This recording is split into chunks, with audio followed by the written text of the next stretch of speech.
All right, everybody. Welcome to this very, very special episode of Room for Seconds.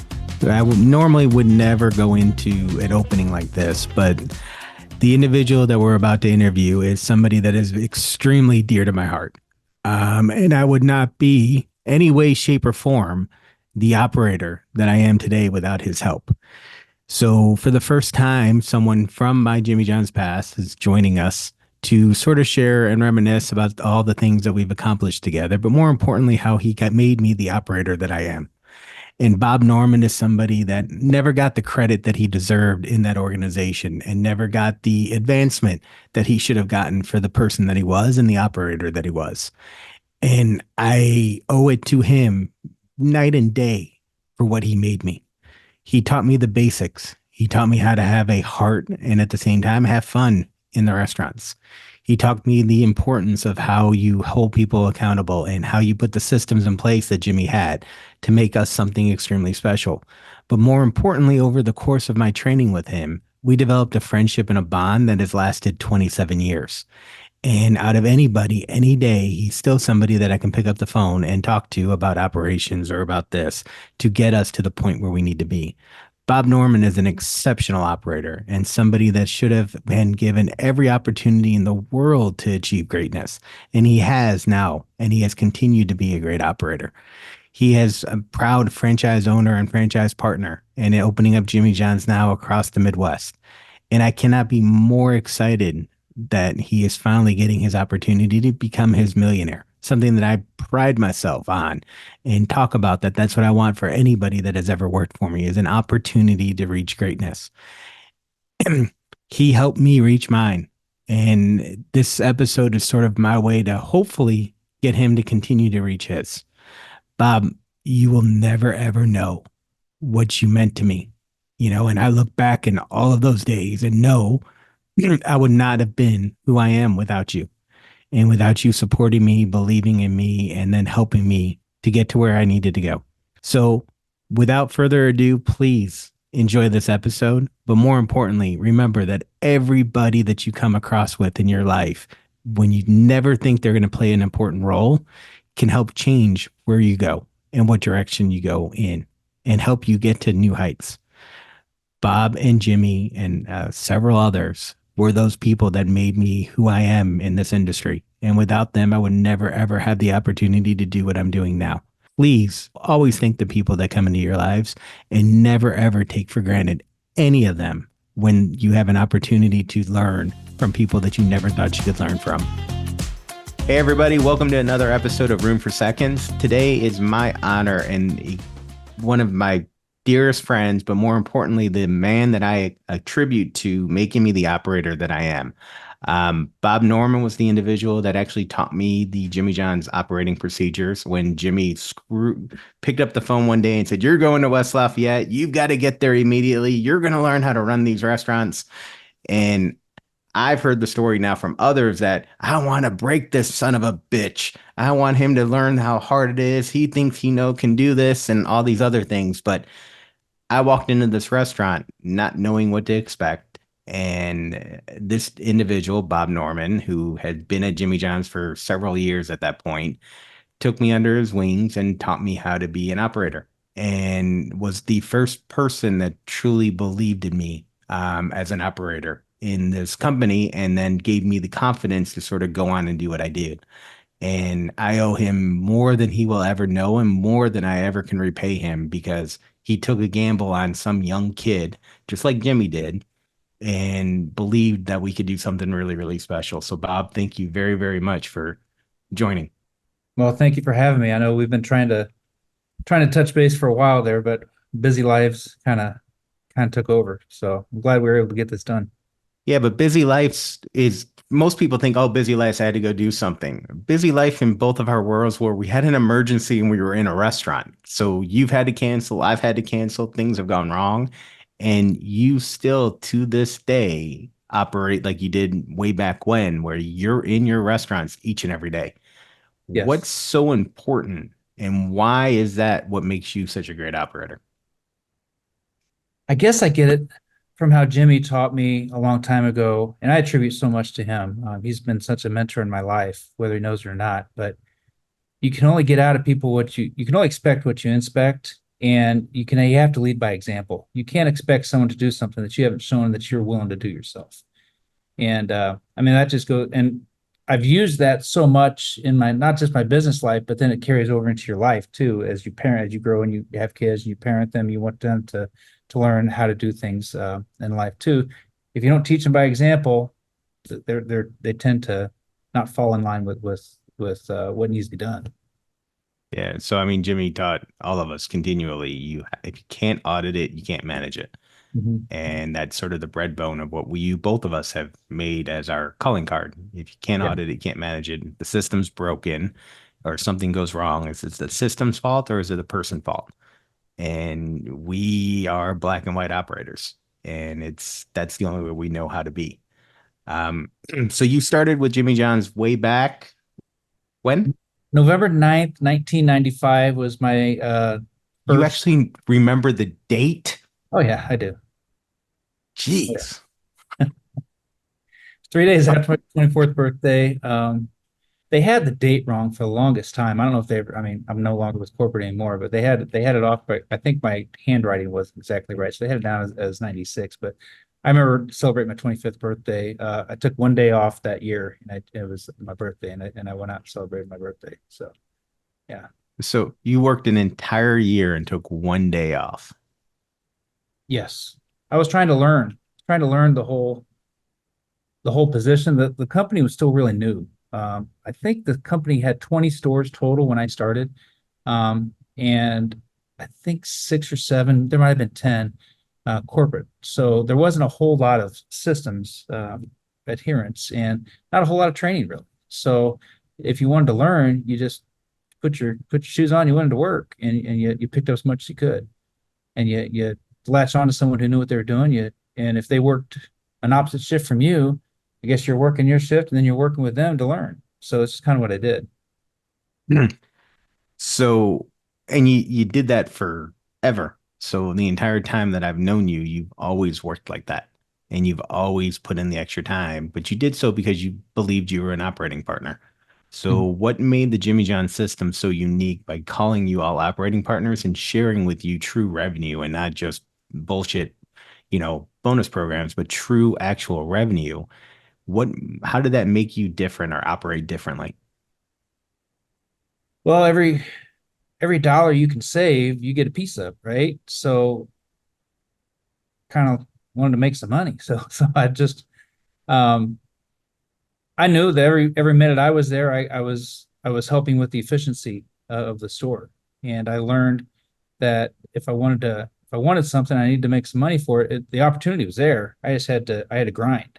And then eventually I learned you gotta teach others to grind as well, to grind as hard as you. And that's difficult to get people to work that hard because it's just not in everybody. I think you have to have it. You have to have that trait to want to do it.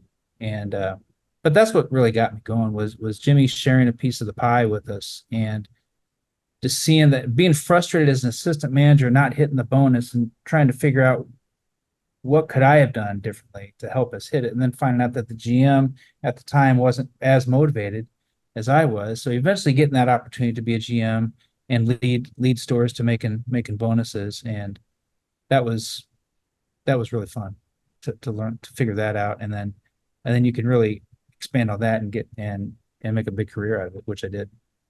You did. You were by far, you were the best operator. It took you a while to become a good area manager. And I remember getting yelled at that we were giving you an opportunity and, put them back in a store. But because you were so hands-on, it took you a level from going from a GM assistant to a GM and then a GM to an area manager. And it's a different approach, Mhm. and not everybody can function right away from going from one store to two stores to four stores, four to seven. Um, what's the biggest challenge you faced from when you had to jump from the GM role to an RD role or an area manager role, as we called it back in the day? Yeah, honestly, the biggest jump was from two to three stores because you can run two stores, you can still be in them. But you add that third store, now you got to trust somebody. You got to really, and so you got to have a foundation in training. And I really had to embrace training. more than I ever really had thought that I had, because I was always just doing it, and they were just do what I do, do what I do. Then I really had to embrace the training aspect of it and get people, as we call it, certified in Jimmy John's, and get them to, which really just shows that they can do the things that they've shown they can do them, and that they can trust themselves to have the confidence to hit those tasks and hit those goals. And once I embraced that, after 3 stores, it's pretty easy. Once you embrace the training aspect, you can really scale that out. But it took swallowing some pride a little bit and saying, okay, let me redo how I'm looking at things, and let's embrace some training, and you were part of that. You helped me with that. I remember you I locked me, remember those. I think you locked me in a room with somebody that we both know, and we had to have a talk about training. So I forgot about that. I did. Ah, we did so many things. So when you got the phone call and you were told that you were going to train some young-eyed accountant on how he was going to run ops, and thought he could help, obviously we went through a ton of crap when that happened. So, we went through it. What was your instinct that you were going to destroy me? I mean, because you and Jimmy had it out that it was going to be so hard. well, I think you came on a home. I think it was during football season. So Purdue was good back then. I think they had Drew Brees, so they were actually winning some games, and they had some rivalries. And I think it might have been Notre Dame or one of their rivals was in town, and so I knew we were going to get smoked with sales.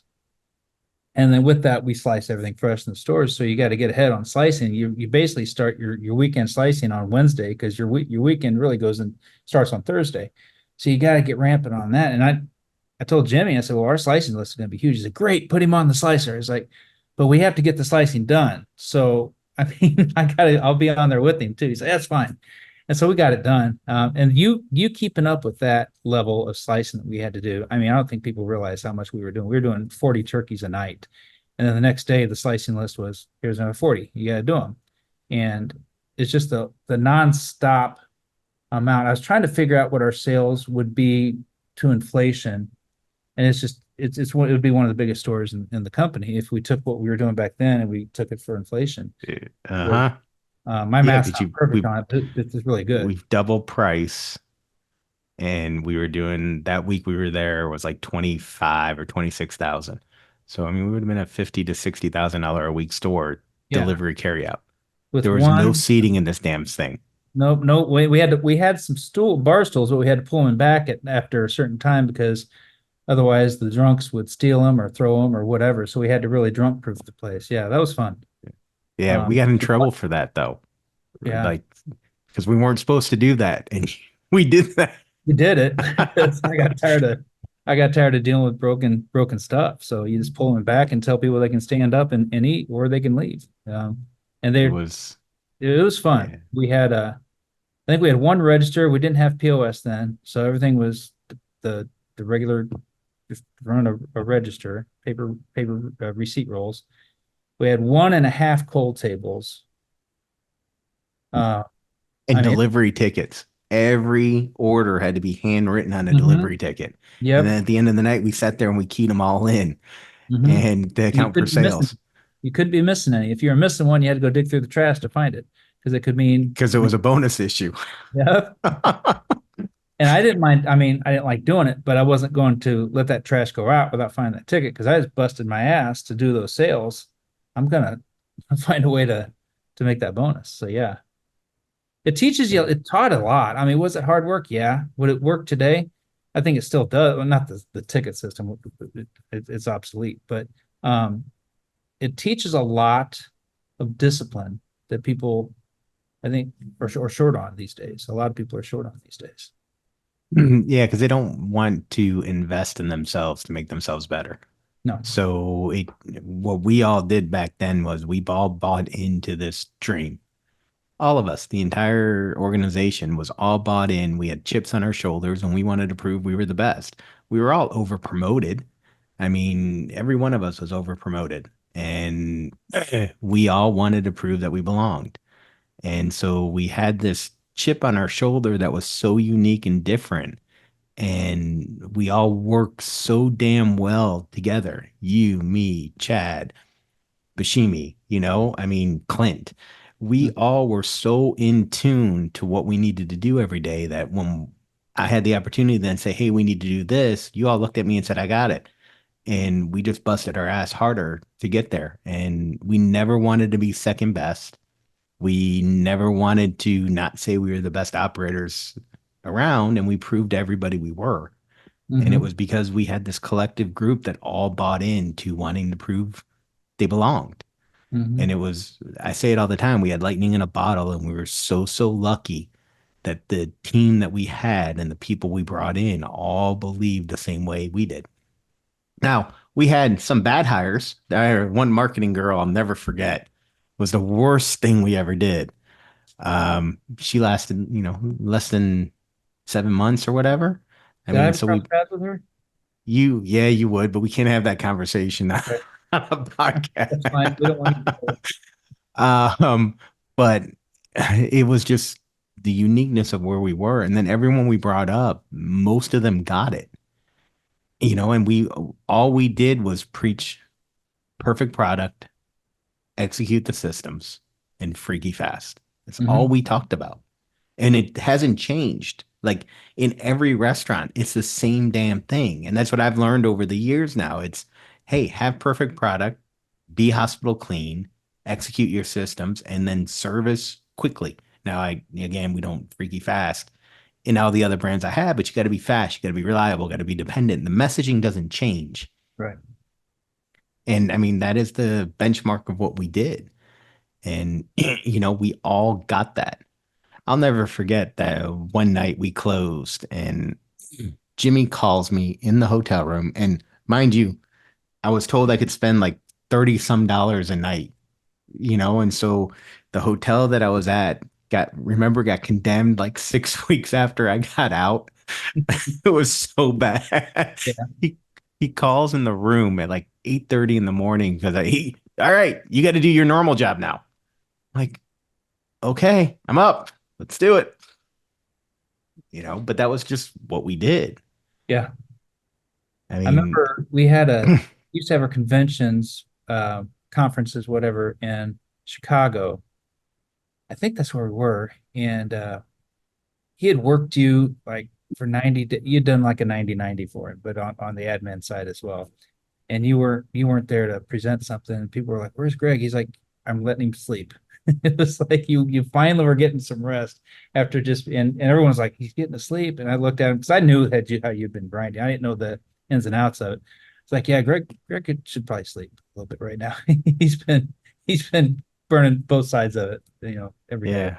for a long I time. mean, the 90 and 90, that was something that you could never do, but we believed in it as Mhm. a way to teach and break you that you could do these impossible things, that there was nothing too hard to do. Yeah. And I mean, so for everyone that's listening, and again, can't legally do it now, but back in the day, it was work 90 straight days, 90 days and 90 shifts in 90 days. So 90 days of work. And then what I had to do was I had to do ops and the accounting and fiscal and everything else that I was doing in those 90 days. And then you would take unlimited vacation. That was like the big selling point of that. What a horse of shit that was. You're gonna get calls while you're on vacation, so it's not real. Because there were some of us that took, you know, 4 weeks or 5 weeks. And man, it was like, you're doing what? Yeah. It Yeah, was I had to just, learn that later on that you got to have some balance in your life. But I think for the first 5 years I was in the company, I didn't. Oh, I didn't. I wish I could have banked those because I don't think I took 1 week of vacation. I we had couldn't bank them. quite They weren't ever put on paper. no, no, no. It was yeah, but it's part of it, and we can talk about it now and laugh about it because it was just people these days. You talk to them about. People have asked me what was your longest shift that you ever worked, and mine was a 3-day shift. I didn't I was at Michigan State. I went up there on a Thursday. I didn't leave the store until Sunday afternoon because it Yeah. was Michigan State week, and they just weren't prepared when I got up there, and it was Grand River location right there on the strip that gets all the bar traffic. And as me and Buscemi were just in there, I think I told him go home and sleep, but I just wouldn't leave. And I'd be there when he get back in. And we kind of did the same kind of thing you and I did at Purdue, but it, I mean, desperate times call for desperate measures. And I was, once we got through that, the team knew that, okay, we better work hard because this guy's willing to do it. And then he'll replace us with someone who'll work harder and just and it wasn't about number of hours worked, just get your stuff done. I'm not counting hours, just get the stuff done. Otherwise, you're going to have to stay later and get it done. And the philosophies haven't changed. Set yourself up for success today so you can be successful tomorrow. Mm-hmm. Because you were always prepping a day out, 2 days out, whatever we were doing. And the system doesn't change, and it goes for everything in life. Do what you can do today so you can make tomorrow more successful, and then you set yourself up tomorrow for the next day. And if you're following those routines over and over again, you're able to be successful. If you put the systems in place and did the work, you don't fail. Right. And so many people don't understand that if you do the work day in and day out, if you keep your restaurant clean every day, it never is unclean. Yeah. It's always looking hospital clean. There's no reason to have a cleaning party, because I'm coming to town. I hate that when I see hours all of a sudden get added because they know I'm touring. And a cleaning party, we don't have cleaning parties. You don't need to have cleaning parties. You do it every day and you follow the system, your restaurant's always ready to rock. I just had that same conversation with the assistant manager this morning because they were doing some deep cleaning and catching up stuff. And I said, I love all this that you guys are doing this, but if you guys would just follow the system 100% every day, you don't need to do this because the store will be clean, the store will be orderly, the system is followed. So it still goes through today. I mean, it feels like what is it? I'm on my 29th year coming up. I mean, last 20, nothing's changed. It's just that you keep grinding, and you keep teaching new people new things and you hope it sticks so that you have someone you can grow with. Because you got to have that, you got to have that in, that trait just to get stuff done the right way. People ask me all the time with everything that everyone knows I've gone through with Jimmy John's. Well, how in the hell do you still view it as so high and so perfect? And I'm like, you don't understand. When you're in that with people you truly care about and truly respect, it doesn't feel like work, and it feels like you're actually doing something so significant and different. And, the fact that I can still get on the phone with you and Mark and, others and act like we've been together forever and it's been years. It just shows what we've been through over and over again and the bond that we all share. Mm-hmm. And we all owe that company more than we will ever know because it put us on a roadmap of greatness and having the ability to do so many different things. And I don't ever take for granted that I got lucky when he took a gamble on me and when Jimmy took a swing. It was people said I can say it was the best and worst day all in one. But I would not be where I was or who I am in this industry or in life if I didn't say yes. And I know that. And it's taken me a while to really understand that. But I mean, I get it. And people look at work today that it doesn't make you better. It's just somewhere to go. But it's so much more than that. You can create lifelong friends. You can create a culture that follows you and betters you for every job that you got to go through. I mean, hell, Kirk Hillebrand is someone I still talk to all the time. Bill Really? Kressner Name I haven't heard in a while. works for me right now. Really? Okay. So he's working at Dirty Dough with us. I mean, Nick Waltz has got his own company and he's doing stuff. John Kranick is designing and we're using. Yeah.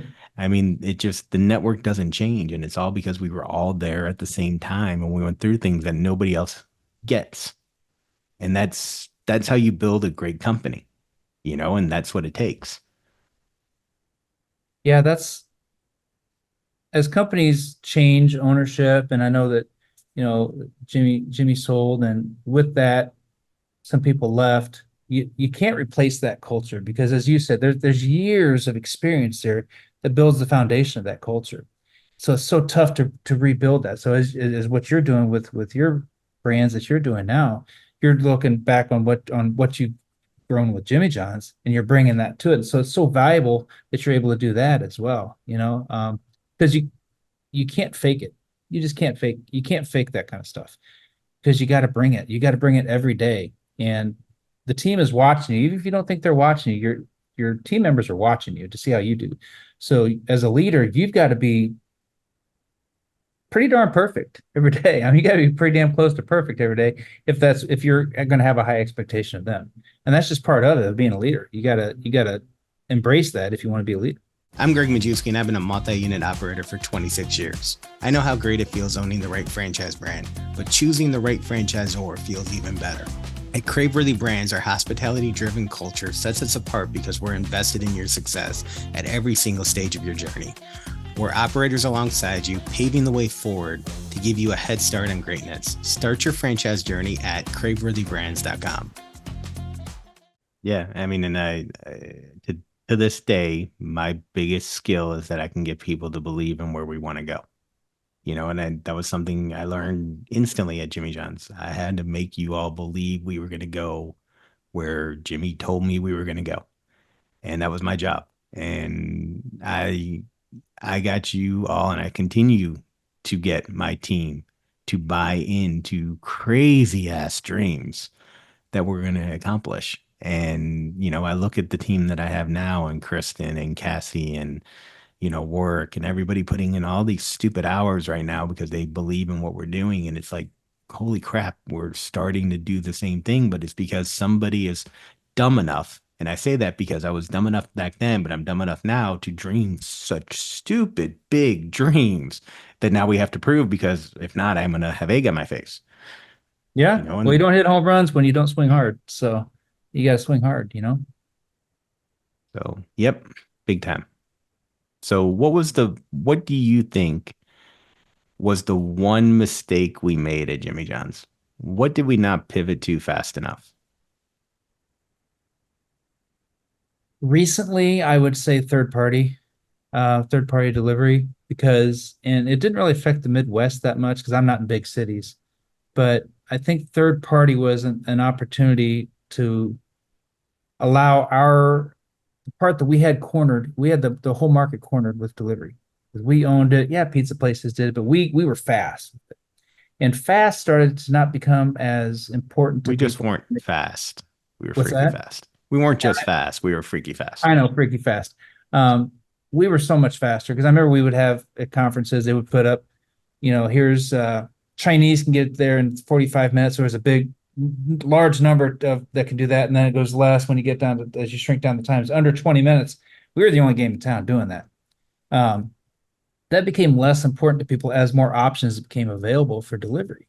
And when everybody that wanted to do third party could deliver, now that fast, you had to be even better. Now you just had to be that much better, or you had to have the option to be on the third party because it's really just a convenience portal for people. And I think that the pivot was late to that, and there was some market share that was lost. It's possible to regain some of that, but some of it's lost. I mean, people have have found that they can get McDonald's delivered, which I don't understand that one, or they get Taco Bell delivered, and what they're paying for a $10 order at Taco Bell, they're paying $22 with a $5 tip. They could have just driven there for free and got it for $10. But that goes to show that everything has changed now. People don't mind paying a little bit more for stuff for the convenience sake. And so for us not being on that third party platform for the longest time, I think it hurt us a lot. I think it was just a little pivot. I know it hurt some franchisees a lot. So I agree with that. To me, our biggest mistake was when we did not pivot fast enough to talk about how good of our product was. So, I mean, when I was there, and I remember talking to Jimmy and Rick Sherman and a bunch of other, and we wanted to pivot to start talking. We own delivery. We were own freaky fast. Let's talk about why our sandwich is so much better than everybody else's. And we allowed Jersey Mike's to sort of step in and own quality because we didn't take that stamp when our product is better than theirs. always was. We had whole muscle meat before anyone had whole muscle. Hmm. All these things that we were doing, but we never talked about it. And we allowed someone else to sort of own that segment. Hmm. That was where I think we made our biggest mistake. And that one was I couldn't convince to do. We tested it, but we never went all in on it, you Yeah, there know? was talks of having the number nine, picture of the number nine on the Cisco trucks as they're delivering our product to us. I don't know whatever happened with that because other brands do it. Maybe they couldn't work out with Cisco, but I think that would have been like a billboard just moving down the road would have helped everybody. Um, but yeah, there's the slicing there was some good ads that were done that I don't know whatever happened to them, but they followed a manager, I think it was in North Carolina. They followed a manager in. It was Kranek that was doing it. He was following him in and watched him open the store, 5:30 in the morning, turning on the lights, putting the water in the proofer, stretching bread, slicing all the product, all the veggies, getting the store cleaned up, baking bread, get ready for lunch, and then sitting through lunch. And the whole purpose was it takes, I think the ad campaign was it takes 4 hours for you to be able to get a 30-second sandwich. There's something like it takes 4 or 5 hours of prep for us to be able to do a 30-second sandwich. And they never really went all in on that, I didn't think. Maybe it died on the vine. I don't know, but I thought that was a fantastic message they could have sent out. And instead, now Subway slices and Jersey Mike's is Yeah, already but are. Subway sales are lackluster and they had to go back and do a $5, price point. I Are they mean, doing that so again? there's talk, but again, their sales are dropping and, again, they're not performing, but they haven't evolved. Their big evolution was too late. And sometimes it's too late to make the big move when you have so many other competitors. They were out, they own value, they don't own quality now. It's I hard to go from 100% agree. value to quality, Yeah. Crave and Subway. You don't crave Subway. There's nothing craveable that they've got on their menu. nope. It's funny that you said craveable. There you go. Yeah, that was unintended, but it works, right? But again, it's where the name of Craveworthy came from. I mean, was way back when. I mean, so it continues, but Subway was value. Jersey Mike's owns quality.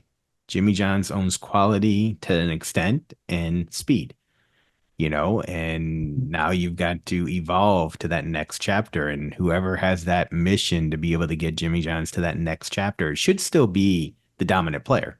And it is a dominant player. And it's a kick-ass brand and always going to be and always going to have the best sandwich. But somebody has to figure out the marketing to tell the story so you can win market share. And the LTOs that are out now, I mean, we never could do an LTO. I mean, remember the fight for bacon?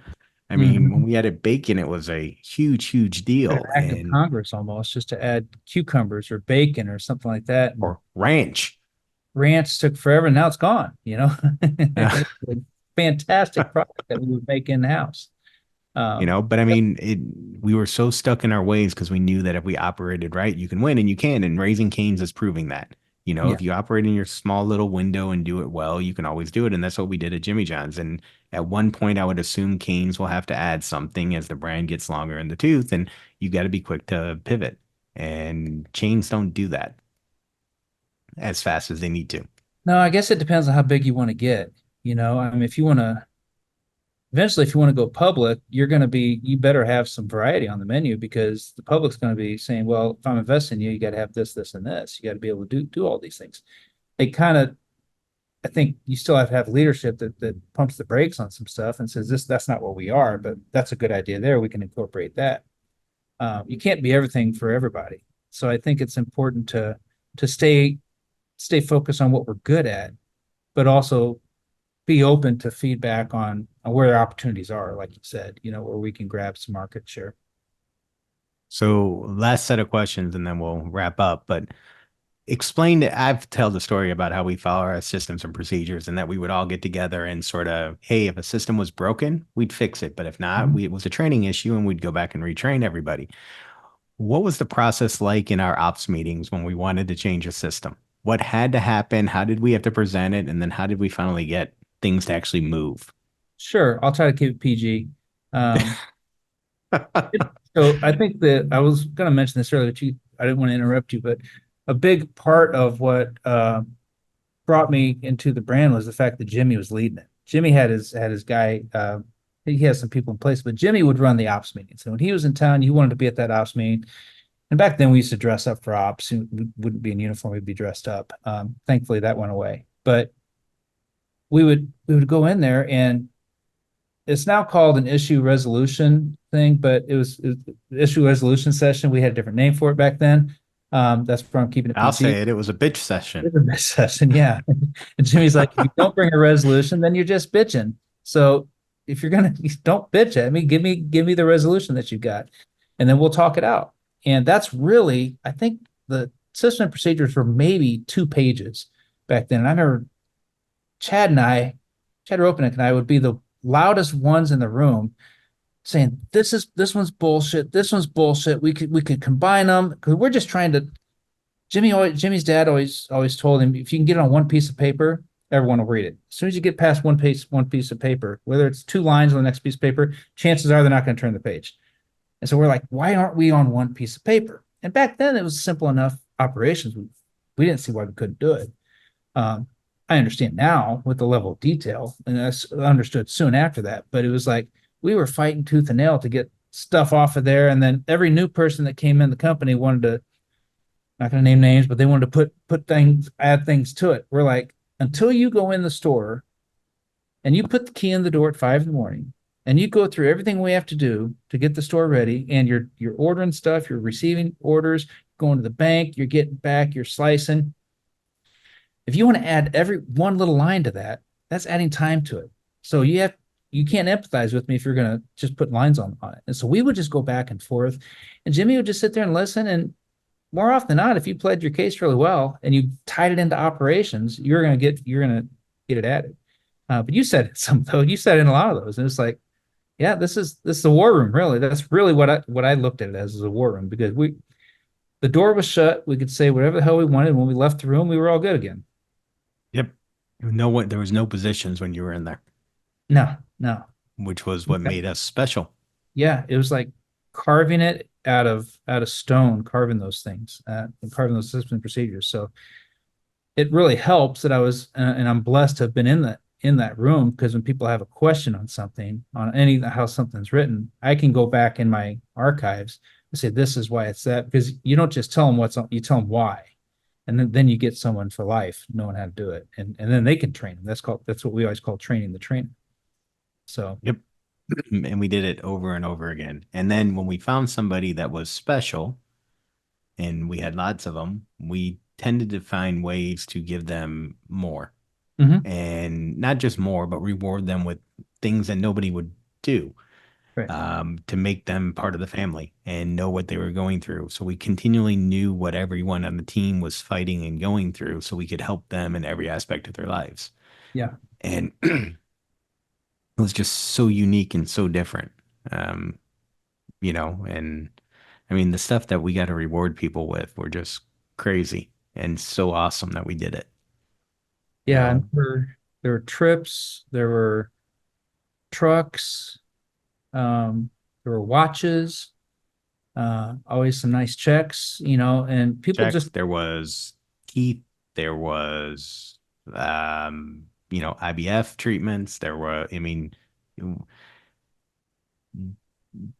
what Jimmy taught me more than anything, him and my dad both, is that if you treat people and exceed their expectations and are there for them when they're hurting and help them because you can, one, you'll get a team that's extremely loyal to you so you can continue to go on. mhm, But if they're not worried about their lives at home, they're more focused to kill it for you when they walk through the door. And I mean, we were overpaid. We were overpaid for our age that we all were. We weren't overpaid for the jobs that we were doing, but we were yeah, overpaid for the age that we were because we were over promoted. And we got an opportunity that our home life was always taken care of because of it. And then we were able to go and do these stupid things because we knew we were going to be taken care of. mhm, And I mean, that to me was the most magical part of what made us so special. Um, because you always knew, no matter what, someone was going to step up and help us. yeah. Jimmy is I go to bat for him, and he doesn't. I mean, he doesn't know this, and I don't really put it out there. But when people are speaking stupidly about his hunting, this and that, or they want to give a bad name to somebody, I was like, you don't know him. See, he's the most generous person. He's one of the most generous people I've ever met, and I've been blessed to know him at least for a portion of my life, and he's had a big impact on me. And it's not because of the promotions I got or anything like that, but it's because he was there at some of my lowest points of my life, to help just as a friend. And he didn't have to. He's founder of a company. He could have been doing whatever, but he took the time to be there for me. And then just to be there for life stuff and just give you time off where he didn't need to. I never expected time off for stuff. It's my job. I'm gonna do my job. But just the trips and all that stuff, that's all well and good, but it's just like you said, how it really made you feel like a family when he was there, and he was the patriarch of it. Um, and he would take us up to Wisconsin. He would open up his family's compound up in Wisconsin, and we'd go up there, and he would cook for us. I mean, who does that, right? He'd cook for us Mhm. and party with us, and we just shoot the shit around the fire until and drink whatever the hell he was putting in the mixer, and we would drink that, and it was just fun. Just kick back, good, next morning go out on the pontoon and just putter around, and really, I don't think I got any phone service up there, so I was kind of stressed for the first couple of days. He's like, Bob, just kick back, relax. You have to learn how to do that. But I mean, it was just really nice to be able to do stuff like that. And that impacted me a lot. Just not the actual doing it, but just knowing that he was there and I could consider him a friend. I would agree wholehearted. Yeah. So now, where are your restaurants now? Because you're with a group and you're now actually an owner. Yeah, I Or joined up. So I left corporate life in August of 22, and I'd been my last stretch, I was helping franchisees for about 13 years. I was helping franchisees with whether it's a turnaround or getting them ramped up for growth or just a reset or whatever, maybe help train their area managers. I would go out and do that for 13 years all over the country. And then they Inspire got a hold of us, and they got rid of that position. So they wanted me helping open stores. And I didn't feel felt like I had more to offer. And it was just, sometimes people make the decision for you that you need to have made before. So I reached back, and my I had a franchisee that'd been asking me to be partners with him since day one. And I was like, well, it's too one-sided if I join up with them. Let's wait till you have some more stores and we could do it. And so I joined up with them. Got a store in Elizabethtown, Kentucky, just south of Louisville, um, and one at Fort Knox, the military base. So those two stores about 20 minutes apart. And then we just opened one in Litchfield, Kentucky, which is about half hour away from Elizabethtown. So that little cluster there. And then if you go to the other side of the state, Fort Campbell, Kentucky is second largest military installation, and I think in the world. We have two stores, one on each side of the base, and we're looking for extra growth there if we can. And we signed a development agreement to put up 6 more stores in the next 3 years. So very cool. keeps me busy. But I Yeah, don't and need I'm to still go to and I'm stores. still going to get you to open one of mine Well, we're because looking at it. I mean,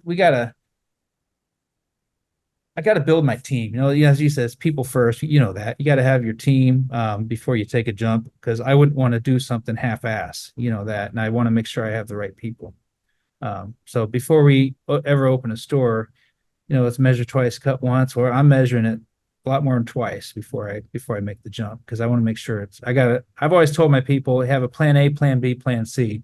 Because plan A, it's all well and good and you get a puppy at the end, right? Plan B is probably where you're going to be, because you got to make a couple choices. And then plan C, you might move some people into some people are going to need a little bit more support. And you might need to get to a plan D, but usually if you have a top 3 plan, you're in pretty good shape.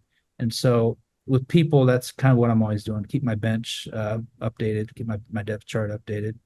And as we can awesome. grow that, then yeah, we're always open to some diversification of our portfolio for sure. So, well, we're about out of time. And again, I just want to tell you, and I know I tell you this, but I am very, very thankful for you every day. And I could not have been what I was if I didn't come to the Bob Norman boot camp, and, you know, I'm just grateful and thankful. So I appreciate your friendship. I love you to death. You're, you know, someone that I will always, always hold a very special place to me, and our time and everything. So I do, thank you.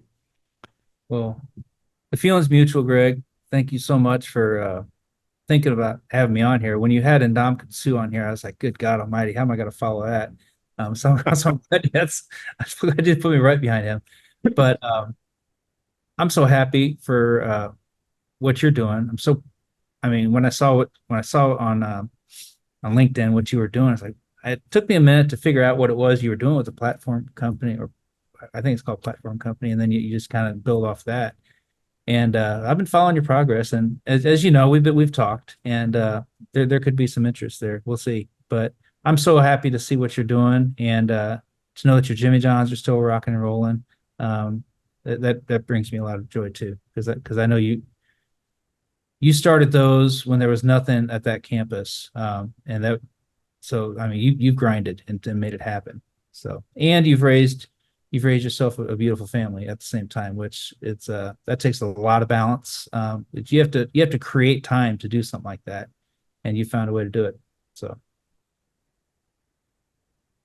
For sure. And with that, here's another episode of Room for Seconds. Go ahead and hit the subscribe button down below so you don't miss any episode. And check out craveworthybrands.com to follow all of our franchise opportunities that we have.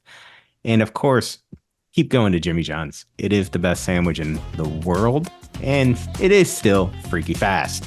No one compares. It is the best sandwich. Support those local owners and make sure you go ahead and tell them thank you when you walk in, because they work their ass off for you. Everybody, see you next time. Hey viewers, thanks again for supporting Room for Seconds. If you found this episode inspiring, interesting, or any bit informative, please hit that little subscribe button down at the bottom so you never miss an episode. In my 26 years in this amazing industry, I've been blessed with incredible mentorship. This show is my way of giving back. Follow me on LinkedIn, search Gregg Majewski, on Twitter, @Gregg_Majewski.